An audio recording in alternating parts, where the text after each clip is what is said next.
Dje në 9 maj, në ditën e Europës, Shqipëria e gjeti veten më pranë se kur Bashkimit Evropian. Për herë të parë, pas shumë dekadash, rruga drejt Bashkimit Evropian nuk duket më si një horizont i largët, por si një maj tani më e kapshme me sy dhe e arritshme në kohën që kemi në dispozicion. Negociatat kanë avancuar me ritëm, kapitujt janë hapur në kohë rekord,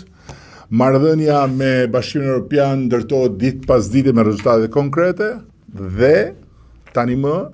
Komisioni Evropian dhe vendet anëtare përmes ambasadorëve të tyre janë në një fazë kyçe të procesit ku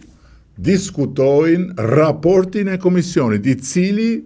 nënvizon se Shqipëria i ka plotësuar të gjitha detyrat e shtëpisë